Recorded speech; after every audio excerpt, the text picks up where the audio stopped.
오늘 설교는 좋게 말하면은 겉면의 말씀으로, 조금 나쁘게 말하면 목회적 잔소리로 시작을 하려고 합니다. 아쉬운 점은 요즘 금요 성령 집회 우리 기도의 불씨가 조금 약해진 것이 아닌가라고 하는 소감을 받습니다. 아무래도 해가 길어지면서 이제 여러 가지 일정도 많이 생기게 되어지고, 또 한 주간의 피로가 쌓이는 시간이 금요일 저녁 시간이기 때문에 금요 성령 집회에 나오는 발걸음 무거운 것이 사실입니다. 여러분, 하지만 우리가 인생을 살면 살수록 정말 기도밖에 없고 기도만이 살 길이구나라고 하는 소감을 여러분 뼈저리게 느끼지 않으십니까? 저부터도 좀 자꾸만 잔머리 굴리기를 시작하고, 또 자꾸만 인간적인 방법이 떠오를 때가 참 많이 있는데, 여러분의 삶 속에 크고 작은 일들이 생길 때마다 그래, 하나님께서 지금 나로 하여금 기도의 자리에 부르시는구나 라고 하는 생각을 가지시고, 이제 무디워진 기도의 무릎을 다시 한번 우리 세워가며 함께 기도할 수 있는 우리 금요 성령 집회에 성도님들 초대합니다. 우리 기도 제목이 가장 많은 5월달 우리 함께 모여서 금요일마다 기도할 수 있는 저와 여러분 되기를 원합니다. 우리 주변에 계신 분들과 함께 인사하겠습니다. 서로 보시면서 우리 다시 기도합시다. 같이 한번 인사하실까요? 네, 우리 다시 한번 같이 기도하는 공동체가 되었으면 좋겠습니다. 저희는 지난주일 2025년도 부활절 예배를 영광스럽게 함께 드렸는데, 여러분 이번 한 주간 동안 그 부활의 은혜와 기쁨과 감격을 잘 간직하시면서 한 주간 사셨는지요? 무엇보다 감사한 것은 지난주일 부활절 예배 후에 우리 각 선교회별로 지역별로 나누어져서 동네와 마을을 깨끗하게 청소하는 시간도 가졌고, 또 만나는 이웃들에게 부활의 소식을 전파하는 동네방네 클린업이 있었는데 우리 많은 성도님들 동참해 주셨습니다. 또한 올해 정성으로 봉헌해 주신 부활절 헌금 가운데 15%에서 약 500만 원 조금 넘는 금액을 우리가 따로 구별하여서 이번에 산불로 큰 피해를 입은 우리의 이웃들에게 흘려보내고 나눌 수 있는 그런 섬김의 일들도 함께 진행되어졌죠.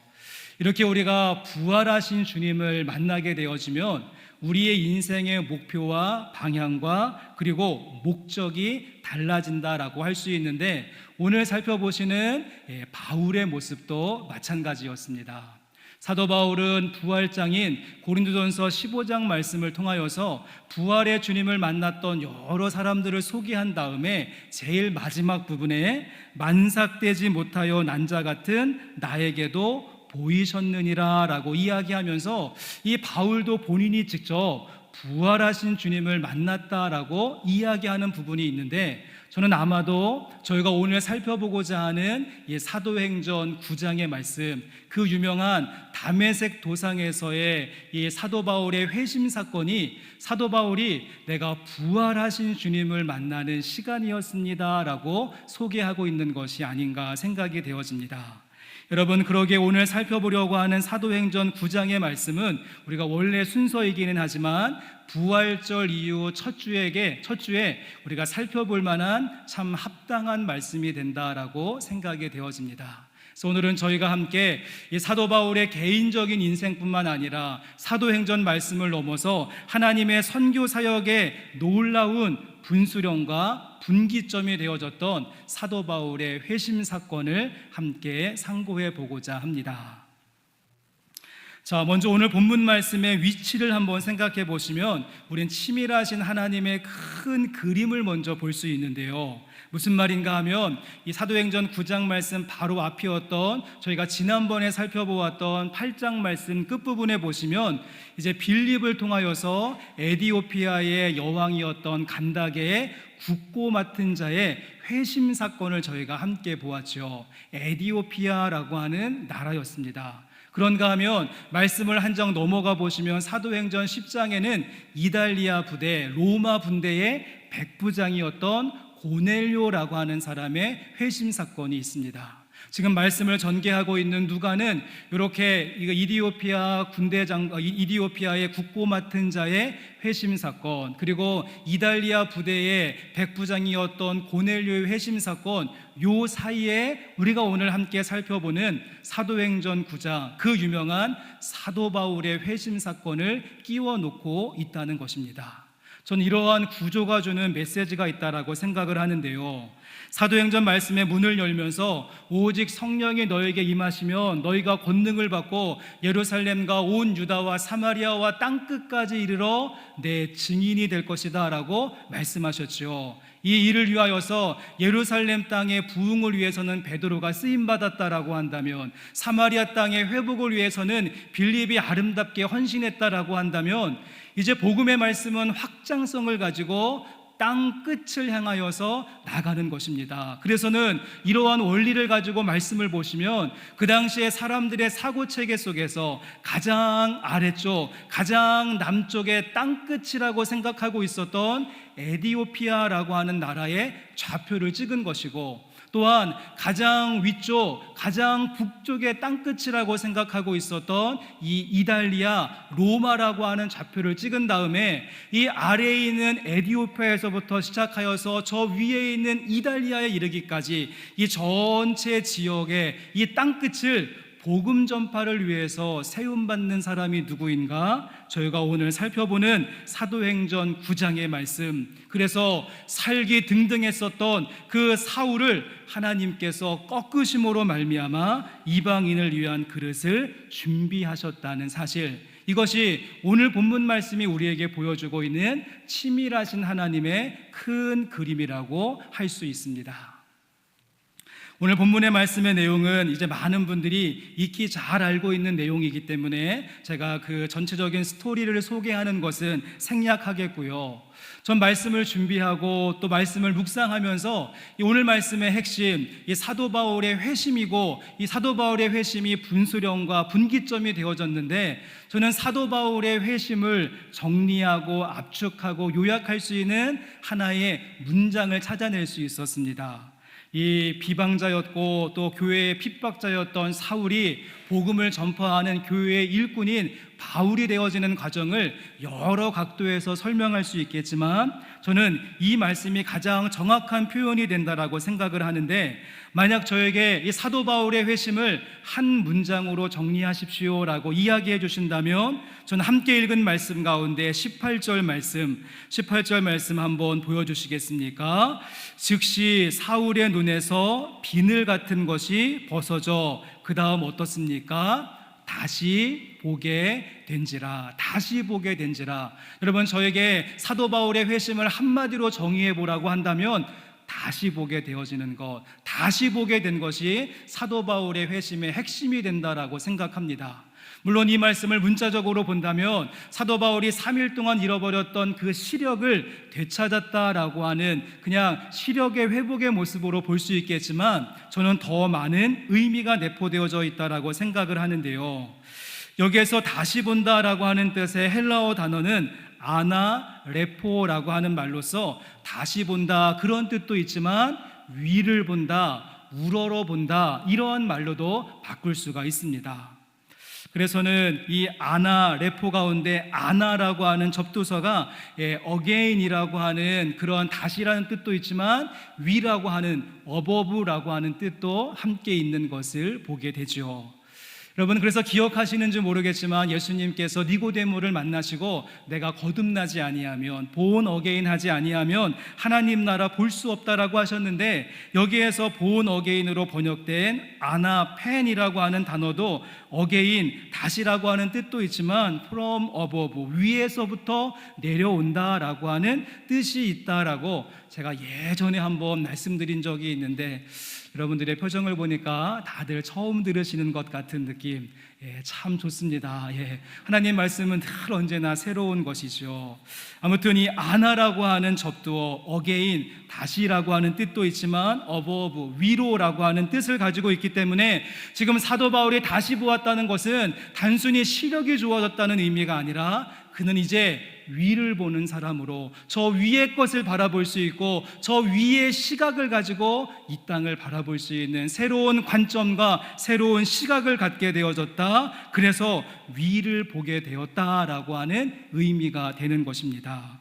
성도 여러분, 이렇게 우리가 부활하신 주님을 만나면 새로운 눈이 열리게 되어집니다. 오늘 말씀에 사도 바울의 케이스가 그러한 모습이었고, 엠마오로 가던 두 제자의 모습도 한번 생각해 보십시오. 부활하신 주님께서 동행하고 있었지만 눈이 가리워져 주님을 보지 못했습니다. 하지만 떡을 떼고 말씀을 나누실 때 그들의 눈이 밝아져 주님을 보게 되어졌고, 이제는 위의 것을 소망하며 오르막 걸음을 걷는 두 제자의 모습이지 않았습니까? 소망하기는 부활절 이후 첫 주일을 맞이한 저와 여러분 안에도 다시 보게 된지라 이 체험이 있기를 간절히 원합니다. 우리의 모습이 그저 맨날 저 뒤에 있었던 과거만 추억하고 후회하고 아쉬워하는 그런 시각이 아니라, 내가 지금 현재 마주한 어려움의 문제 때문에 낙심하고 실망만 반복하는 그런 관점이 아니라, 우리 앞에 주어지는 미래의 일들 가운데 불투명함으로 인하여서 두려워하고 떨고 쫄고 그러한 모습이 아니라, 오늘 말씀의 사도 바울의 회심의 모습과 같이 다시 보게 된지라 여러분, 눈을 들어서 위를 보고 하늘을 보시고 하나님 나라의 관점을 볼 수 있는 새로운 눈이 열리는 은혜가 저와 여러분들 가운데 있기를 부활하신 주님의 이름으로 축복합니다. 여러분, 그렇다고 한다면 오늘 말씀의 핵심은 사도 바울의 회심, 다시 보게 된지라 이 말씀이 핵심인데, 그럼 우리는 어떻게 할 때 다시 볼 수 있고 위를 보는 것이 가능하고 바울과 같이 이전과는 다른 시점과 관점으로 보는 일이 가능한 것인가? 오늘은 저희가 이 9장 말씀 전체적으로 흘러가고 있는 이 사도 바울의 회심 사건을 통하여서 다시 보게 되어지는 몇 가지의 단계를 여러분에게 소개하고자 합니다. 여러분, 가장 먼저 이 점을 꼭 기억하시면 좋겠습니다. 우리 가운데 빛과 어둠이 있을 때, 우리가 빛과 어둠을 통과하게 되어질 때 다시 보는 자리로 나갈 수가 있습니다. 함께 보시는 말씀 가운데 9장 3절 말씀 보십시오. 9장 3절에 사울이 길을 가다가 다메섹에 가까이 이르더니 호련히 하늘로부터 빛이 그를 둘러 비치는지라 라고 말하면서, 사도 바울이 뭔가 열심을 가지고 힘껏 가고 있는데 하나님은 강력한 빛을 통하여서 그 걸음을 멈추게 하시는 모습을 이야기합니다. 이탈리아의 화가였던 카라바조가 그린 그림 가운데 다마스쿠스로 가는 길에서 전향이라고 하는 작품이 있습니다. 한번 그림을 보여주시면, 오늘 말씀을 풍부한 상상력으로 이렇게 표현했는데요, 그림에 보시면 갑작스러운 빛이 창 하고 임하게 되어지자 그 말에 타고 있었던 바울이 어떻게 되어졌습니까? 땅바닥으로 떨어지고 지금 이렇게 누워있는 모습, 땅바닥에 누워서 발버둥 치고 있고 허우적거리고 있는 여러분 바울의 모습이 보이십니까? 그런데 이때 사울의 시선이 어디 있는가를 한번 눈여겨보시면, 말에서 떨어진 바울의 시선 어디를 향하고 있습니까? 위를 향하고 있다는 것이죠. 위를 보고 있습니다. 지금까지는 말 위에 올라타서 살기등등한 마음과 잘못된 목적과 그릇된 열심과 삐뚤어진 종교심과 하나님을 대적하는 행위를 가지고 오직 앞만 보며 달려가고 있었던 바울이었습니다. 그런데 주님은 강력한 빛을 통하여서 그의 걸음을 멈추게 하시고 그 타고 있었던 말에서 떨어짐으로 말미암아 다시 하늘을 보게 하시는 하나님의 방법임을 보게 되어집니다.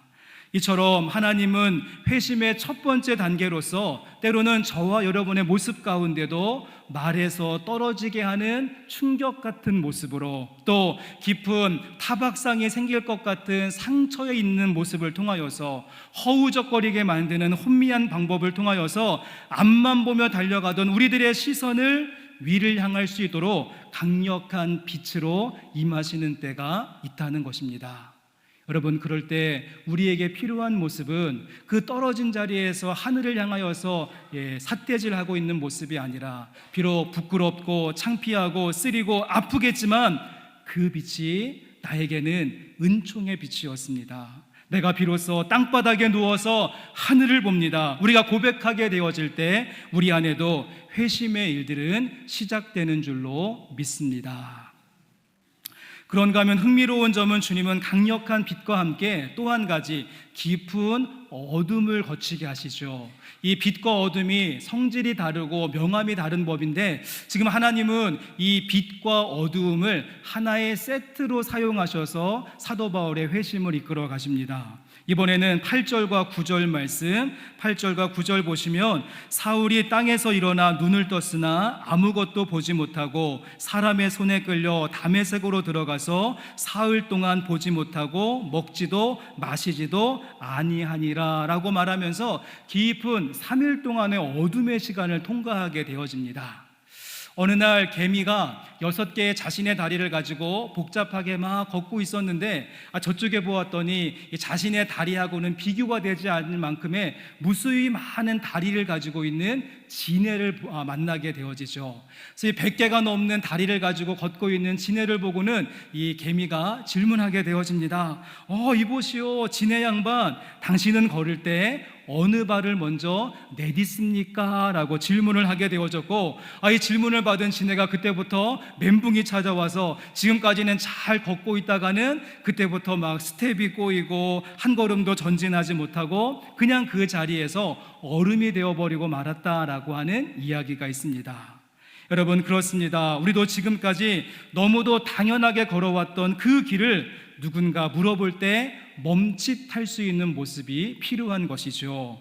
지금 사울에게 있어서 앞을 볼 수 없었던 3일의 시간, 빛과 함께 임했던 어두움의 타이밍은 그에게 멈칫하며 멈추고 정지할 수 있는 시간이었습니다. 그 시간을 통하여서 내가 열심히 걷기는 했지만 잘못된 길을 가고 있었다는 사실을 깨닫는 시간이었고, 두 눈 부릅뜨고 내가 걷고 있었지만 잘못된 것을 바라보는 시간이었던 것을 인식하고 알아가는 어둠의 시간이었던 것입니다.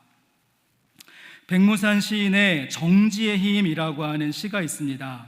한번 보여주시면, 이 시가 얼마 전에 그 서울 광화문 교부문고 큰 현판에 붙어서 이제 많은 사람들에게 알려진 시인데, 시가 이렇습니다. 기차를 세우는 힘, 그 힘으로 기차는 달린다. 시간을 멈추는 힘, 그 힘으로 우리는 미래로 간다. 무엇을 하지 않을 자유, 그로 인해 무엇을 해야 할 것인가를 안다. 무엇이 되지 않을 자유, 그 힘으로 나는 내가 된다.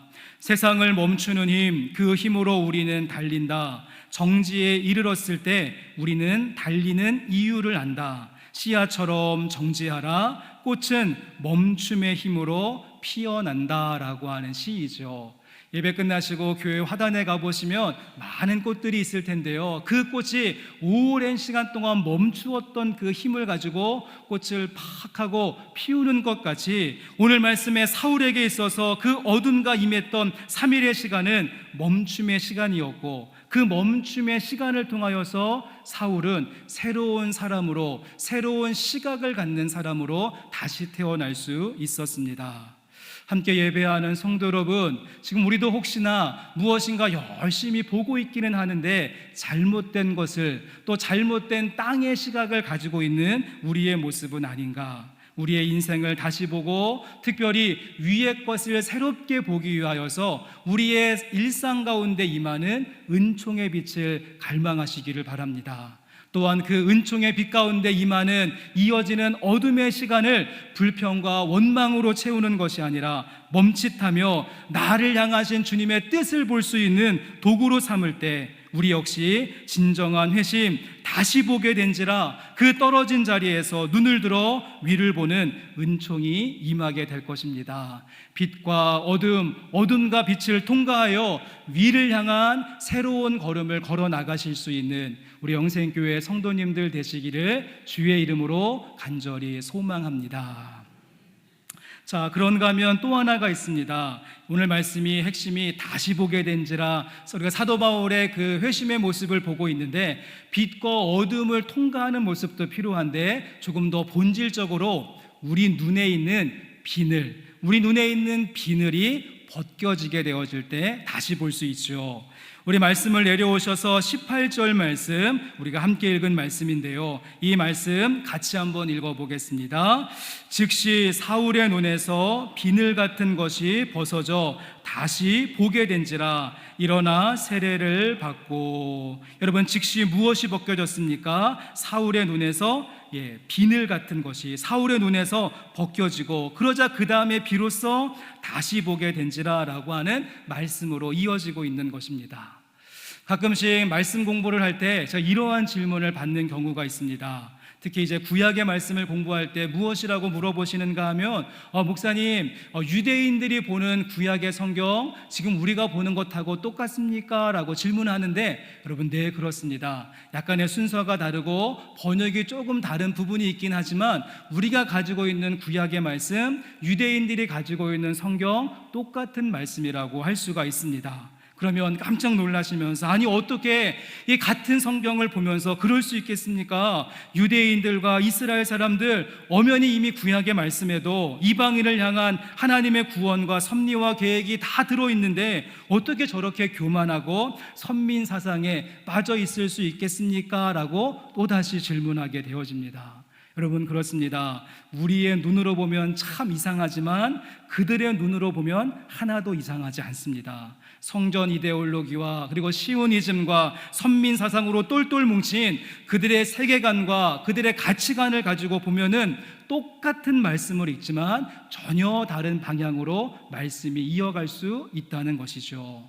여러분, 지금까지 사울도 그러한 모습이었습니다. 그가 가지고 있었던 관점과 가치관을 가지고 보았을 때는 예수는 신성모독을 했기 때문에 십자가에 죽어 마땅한 범죄자였고, 또한 그런 예수를 향하여서 하나님의 아들이라고 이야기하며 추앙하고 있었던 그 예수쟁이들은 하루속히 사라지고 척결되어져야 되는 반체제, 반동주의자에 불과했던 것입니다. 그러니 잡아 죽이는 것이 너무도 마땅한 일이었죠.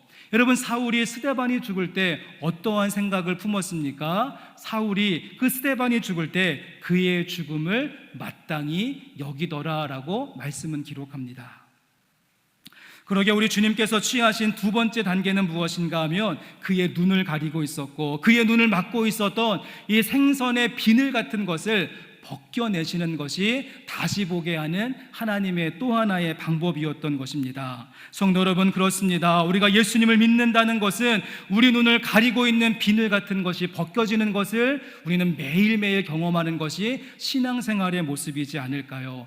그동안 하나님과 나 자신과 내 일상과 세상을 온전하게 바라보지 못하게 하고 있었던, 우리의 눈을 가리고 있었던 비늘이 벗겨지는 체험, 우리에게 꼭 필요하다고 저는 생각을 합니다. 그래서 우리가 땅의 관점이 아니라 하늘의 관점을 볼 수 있어야 되고, 그 하늘을 바라보았던 관점으로 다시 한번 땅을 바라보며 우리에게 주어진 일상과 가정과 사업장과 일터와 모든 삶의 부분들을 새로운 시각으로 보는 것이 우리가 성숙한 신앙인의 모습이라고 할 수 있지 않을까요?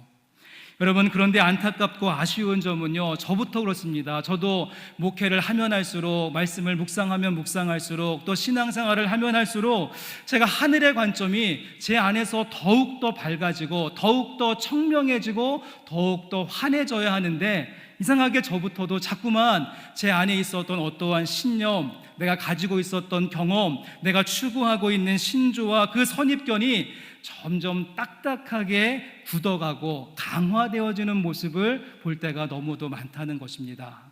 여러분도 혹시 말씀을 읽으면 읽을수록, 설교를 들으면 들을수록, 그래, 신앙생활은 이러이러해야 된다, 우리 안에 뿌리 내려 있는 그 교회 생활의 연수가 비늘이 되어져서 내 눈에 있는 들보는 보지 못한 채 상대방의 눈에 있는 티를 빼려고 우리가 아우성을 치고 있는 것은 아닐까요? 다음에 있는 사진을 한 장 보여주시면, 여러분이 앞에 있는 한번 그 화면을 보시면 원피스 하나가 걸려 있죠. 여러분 보시기에 이게 어떠한 색상의 옷으로 보이십니까? 어떠한 색상의 옷으로 보이세요? 네. 그래서 어떤 분들은 이게 흰색의 황금색 옷으로 보이시는 분이 있고, 또 어떤 분은 파란색의 검은색의 옷으로 보이는 분도 있는데, 한번 손 들어 보실까요? 흰색의 황금색 옷으로 보이시는 분들, 솔직히 얘기하셔도 됩니다. 네, 옆에 몇 분 보시고, 내리시고. 이번에는 그럼, 파란색에 검은색 무늬로 보이시는 분들, 내리시고. 제가 통계를 보았더니요, 저희는 좀 다른데, 흰색에 황금색으로 보이시는 분들이 76%라고 하고, 파란색에 검은색으로 보이시는 분들이 한 24%. 그리고 정답을 말씀드리면, 이 옷은 원래 파란색 바탕에 검은색 줄무늬가 되어져 있는 옷이라고 합니다. 틀리신 분들 너무 또 실망하지는 마십시오. 근데 왜 그런가 하면 저 뒤에 배경이 워낙 강하기 때문에 역광이라고 하죠. 그래서 약간 머리가 스마트하시고 똑똑하신 분들은 저 역광까지 계산을 해가지고서는 저게 흰색에 황금색으로 보는 것이고요, 별로 이렇게 머리에 말씀이 쓰지 않으시고 그냥 나는 그냥 보이는 대로 본다라고 하시는 분들이 저같이 이제 파란색에 검은색으로 보이는, 별로 재미없어 하신 것 같아가지고 그만하렵니다. 아이고. 여러분, 이렇게 우리가 옷을 한 벌 보는데도 어떠한 시각을 가지고 보느냐에 따라서, 어떠한 관점을 가지냐에 따라서 저렇게 색상이 달라지는 모습을 우리는 보면서, 여러분, 소망하기는 우리의 눈에 지금 비늘 같은 것이 덮여 있다라고 한다면, 그래서 온전하게 바라보지 못하고 하늘의 것을 소망하지 못하게 우리의 눈을 가리고 있는 것이 있다라고 한다면, 주님의 자비하심을 통하여서 그 모든 비늘 같은 것이 벗겨지고 은총의 빛 가운데 주님께서 보시게 하시는 것들을 바르게 볼 수 있는 하늘 시력을 회복하실 수 있는 저와 여러분의 모습이 되기를 간절히 원합니다. 한 가지의 내용만 더 보시면, 그래서 세 번째로 우리 가운데 어떻게 할 때 다시 보는 것이 가능한가, 또 하나 중요한 포인트는요, 아나니아와 같은 사람이 있고 아나니아와 같은 사람이 될 때 우린 다시 보는 자리에 설 수 있을 것입니다. 이제 말씀을 통하여서 우리가 10절과 12절 말씀 함께 보실 텐데, 오늘 말씀을 쓰고 있는 사도행전 9장 말씀이 이 아나니아에 대하여서 어떻게 소개하고 있는지 우리 먼저 10절의 말씀 같이 한번 읽어보시죠. 그때에 다메섹에 아나니아라 하는 제자가 있더니 주께서 환상 중에 불러 이르시되 아나니아야 하시거늘 대답하되 주여 내가 여기 있나이다 하니. 12절 말씀도 함께 읽습니다. 그가 아나니아라 하는 사람이 들어와서 자기에게 안수하여 다시 보게 하는 것을 보았느니라 하시거늘. 이런 말씀이 어떻게 아나니아를 표현하고 있습니까? 아나니아라 하는 제자가, 또는 아나니아라고 하는 사람이라고 이야기하면서 아나니아가 하지 않고 아나니아라고 하는 사람, 아나니아라고 하는 제자, 이렇게 표현하고 있다는 것입니다. 왜 그냥 아나니아라고 하지 않고 아나니아라고 하는 그러한 표현을 쓰고 있는 것일까요? 우린 보통 한경직 일하는 목사님이 이렇게 이야기하지 않고 그냥 한경직 목사님이라고 이야기합니다. 왜냐하면 모든 분들이 잘 알고 있으니까요. 교회를 다니지 않으시는 분들도 익히 이름을 다 들어보았기 때문에 한경직 목사님이라는 분이 이렇게 하지 않고 한경직 목사님이 이렇게 이야기해도 괜찮습니다. 여러분, 그런데 서울 가셔서 정요샘 목사가 이렇게 하면은요, 사람들이 잘 모르죠. 왜냐하면 별로 유명하지 않으니까. 근데 어떻게 해야 되는가 하면 저에 대해서 설명할 필요가 있는 것입니다. 저 익산에 가면 영생교회에 정요셉이라는 목사가 있는데, 인물이 출중하고 매너가 좋고 짜장면을 좋아하고, 다들 이러시는데, 하여튼 설명하는 모습이 필요하다는 것입니다. 그렇기 때문에 지금 아나니아라고 하지 않고 아나니아라고 하는 사람, 아나니아라는 제자라고 이야기하고 있는 것은, 그 당시에 아나니아는요, 무명의 사람이었습니다. 사도행전에 쓰여질 그 당시에 존재감이 별로 없었던 무명에 가까운 사람이었죠. 그리고 실제로 아나니아는 오늘 본문 말씀, 사도행전뿐만 아니라 성경 전체에 오늘 말씀 딱 한 번 등장하고 더 이상 나오지 않는 이런 엑스트라와 같은 사람이 아나니아였습니다. 심지어 성도님들 가운데는 분명 사도행전 5장에서 아나니아 삽비라 사건에서 이 남편이었던 아나니아 죽었는데 어떻게 된 것이지? 혼란을 느낄 정도로 별로 존재감이 없는 사람이 아나니아라고 하는 사람이었습니다. 제가 어디선가 들은 이야기인데요, 1시간이 넘는 교향곡이 있는데 그 긴 교향곡 가운데 심벌즈가 딱 한 번 쨍 하고 연주되어지는 그런 교향곡이 있다라고 합니다. 그래서 이 교향악단이 이제 한국에 내한 공연을 왔는데 그 1시간 넘는 공연에 딱 한 번 치는 심벌지 주자도 비행기를 타고 와서 그 연주에 동참했다라고 하는 이야기. 여러분, 그 오랜 시간 동안 1시간이 넘는 그 연주에서 한 번 심벌지를 치기 위해서 그 심벌 주자는 그 전곡을 다 암기한 다음에 속으로 계속해서 박자를 세고 있다가 자신이 나오는 타이밍을 잃어버리지 아니하고 그 한 번 쨍 하고 그 심벌주를 치는 주자와 같이 오늘 말씀 속에 아나니아도 하나님께서 펼쳐가시는 땅끝 사역에 쓰임받을 바울이 세워지는 그 일에 지금 정확한 타이밍을 가지고 특별히 순종하는 모습으로 그 일을 감당하고 있다는 것입니다.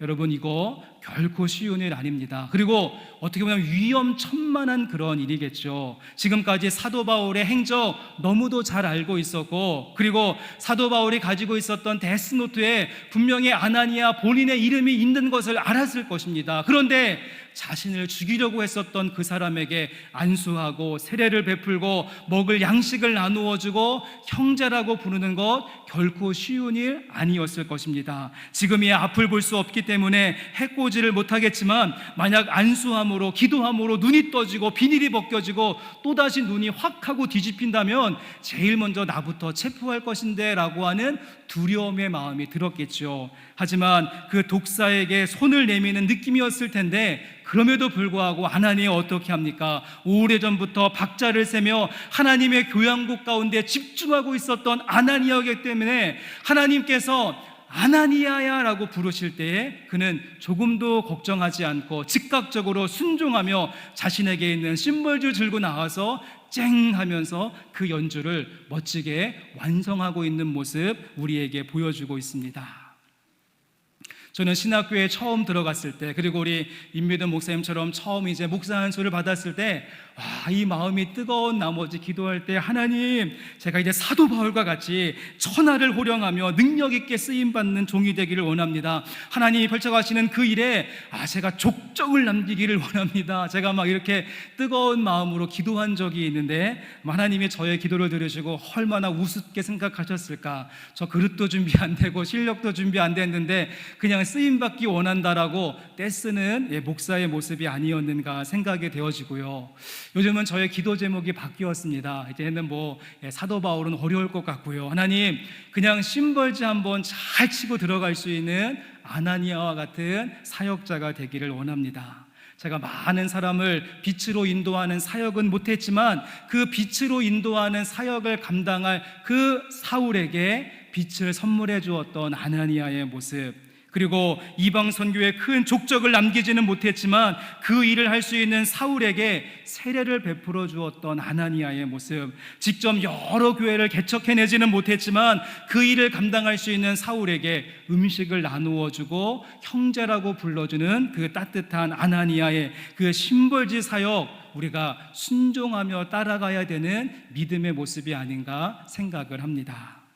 곽낙원이라고 하는 사람, 이름을 잘 아시는 분들이 없으실 텐데요. 백범 김구 선생의 어머니였습니다. 조마리아라고 하는 사람, 안중근 의사를 길러낸 어머니였고, 김용길이라는 사람, 문익환 목사님의 아내였습니다. 김학연이라고 하는 사람, 윤동주 그리고 송뭉주를 키워낸 스승이었죠. 저는 우리 교회 교회학교 선생님들이 또 새가족들이 오시면 섬기는 바나바 사역자들이, 속회를 인도하고 이끌어가는 우리 속장님과 속회 리더들이 여러분을 통하여서 누군가 한 사람 눈을 뜰 수 있다라고 한다면 여러분, 이것보다 행복하고 감격스러운 사역이 어디 있겠습니까? 소망하기는 저와 여러분이 눈을 뜸에 있어서 꼭 필요한 아나니아와 같은 사람을 우리 주님께서 여러분 곁에 보내주셨으면 좋겠습니다. 또한 주님께서 이제 누군가 눈을 뜨기 위해서 사람이 필요하다라고 말씀하실 때, 아나니아라고 부르실 때에 우리에게 주어진 그 심벌지 들고 나가서 그 연주 힘차게 완성해 나갈 수 있는 주님의 신실한 순종함이 있는 일꾼들 되시기를 주님의 이름으로 간절히 원합니다. 어떤 분이 이러한 이야기를 했습니다. 요즘 현대인들의 신앙에 문제가 생긴 것이 성경책이 바뀌면서부터다라고 하는 재미있는 농담 같은 이야기를 했죠. 여러분 예전 성경 어떻게 쓰여져 있었습니까? 한번 보여주시면 여러분 예전 성경은 새로 쓰기가 되어져 있었죠. 그래서 말씀을 읽을 때마다 이렇게 읽으면서 예 하나님 그렇습니다. 아멘 아멘 순종합니다 이랬는데 요즘 성경 어떻습니까? 가로로 쓰여져 있어서 하나님 도리도리 잘 모르겠는데요. 글쎄요 이래서는 우리의 신앙 어지러워라 신앙생활에 문제가 생겼다라고 하는 말을 제가 농담으로 들었습니다. 여러분 그렇습니다. 우리 주님께서 부르실 때 우리 주님께서 누구 한 명 눈을 뜨도록 도와주지 않겠니? 말씀하실 때 우리에게 맡기신 심벌주 들고 나가서 멋지게 연주를 완성하실 수 있는 저와 여러분의 모습, 그래서 나만 눈을 뜨는 것이 아니라 누군가 눈을 뜨는 자리에 함께 협력하며 나가는 아나니아와 같은 일꾼들 되시기를 주님의 이름으로 간절히 소망합니다. 이제 말씀을 마무리하겠습니다. 우리 많은 분들이 회심을 이야기할 때 마음 심자가 들어가서 이 마음과 감정의 문제로 치부하시는데 그렇지 않습니다. 회심은 우리 180도 우리의 삶이 전체적으로 바뀌는 것이 회심이고, 그 출발점이 어디입니까? 다시 보는 것, 다시 보고 위를 보는 것이 회심의 시작입니다. 땅의 것이 아니라 하늘의 것을 볼 수 있도록 여러분 어둠과 빛을 경험하시고 눈에 비늘 같은 것들이 떨어져 나가시고 주님께서 부르실 때 끄덕끄덕 순종하며 아나니아와 같이 헌신하게 되어질 때 우리 모두는 다시 보는 자리에 서게 될 것입니다. 그리고 회심은 내가 예수님을 처음 믿을 때 한 번 경험하는 단회적인 사건이 아니라 회심은 라이프롱 저니, 그래서 우리의 평생의 여정이라고 할 수 있고 매일매일 하나님 나라 보는 것이 회심의 연속이죠. 성도 여러분, 예능과 드라마만 다시 보기 하지 마시고 여러분의 주어진 삶 속에서 매일매일 하나님 나라 다시 보며 회심을 경험하시고 그 일을 가지고 새로운 시각과 관점을 가지고 주어진 삶을 힘있게 바라보며 나가실 수 있는 저와 여러분의 모습이 되기를 주님의 이름으로 간절히 축원합니다.